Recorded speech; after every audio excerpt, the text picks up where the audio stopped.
When we were children, we may have said or heard the words, "Sticks and stones may hurt my bones, but words will never hurt me." This saying has to be one of the most false statements there is. We not only know that it isn't true, but it is unbiblical. For example, in Proverbs 18, verse 21, we read these words, "The tongue has power over life and death." In Proverbs 10, verse 11, we read the words, "The mouth of the righteous is a fountain of life, but violence overwhelms the mouth of the wicked." The words we speak matter. They can be used for good or for ill. Tim Keller says that words have an underestimated yet enormous power. Christians shouldn't be surprised of this, because in Genesis 1, we read that God spoke creation into reality. For example, in Genesis 1, verse 3, it says that God said, "Let there be light," and there was light. God's words are deeds. They create reality. Human beings are created in God's likeness. We are created in God's image. And so we shouldn't be surprised that the words we speak have the power to create reality. For example, lying words or discouraging words have the power to create an alternative reality. Let me share an example from my own life to illustrate what I mean.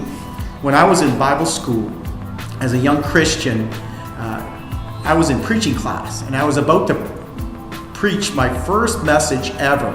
And as I was preparing, I got so discouraged that I just wanted to quit the program and go back home to Windsor. I ended up persevering, and I preached the message in class. And I still remember right after I preached, while I was still in class, the professor, Mike Izinga, came to me and he said, "John, I think you're going to be all right." Those words of encouragement were just enough to give me the strength to keep going in the program.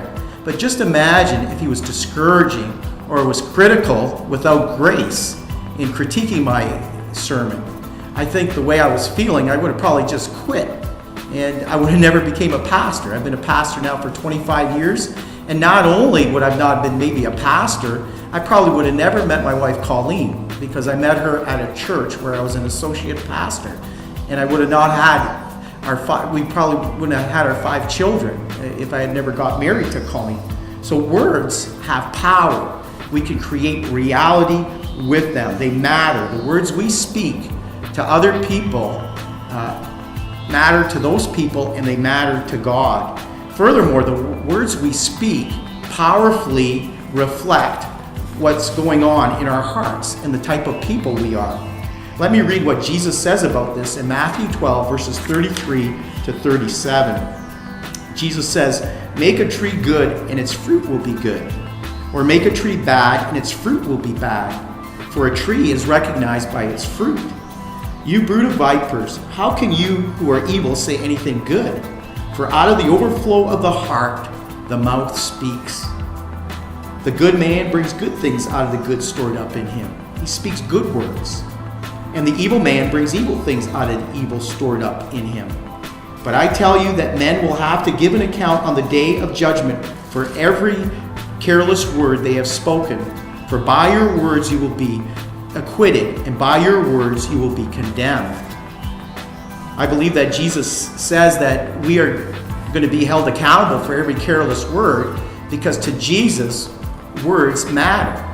And also, he says that they're powerfully reflective of who we are as people.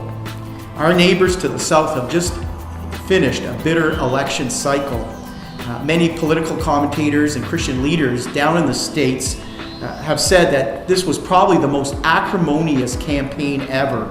Even when the Democrats and Republicans were choosing their own candidates to run in the presidential race, many of the contenders used words against one another that could be classified as downright poisonous.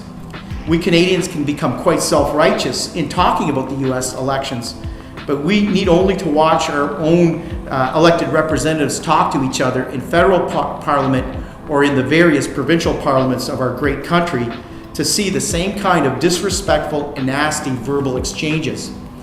Even as non-politicians, as citizens of Canada, we can become self-righteous as well as we are making these comments about politicians.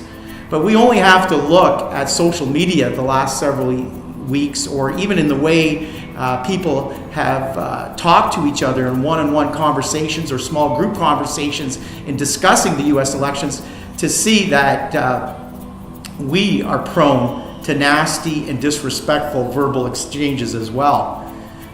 Does the Lord have a word for Christians as we are engaged in the political process as politicians or citizens? Yes, definitely. We've already seen that words matter to God. They're very important.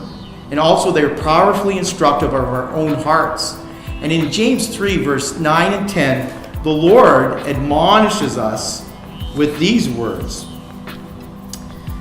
James 3, verse 9 and 10. With the tongue we praise our Lord and Father, and with it we curse men who have been made in God's likeness. Out of the same mouth come praise and cursing. My brothers, this should not be. And then in James 4, verse 11, it says, brothers and sisters, do not slander one another.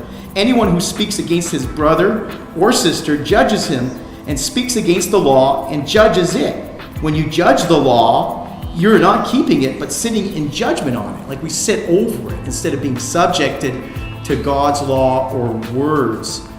Words are powerful. And I do believe that as Christians, we need to be very cognizant that our words produce an effect, and they can contribute to a toxic environment.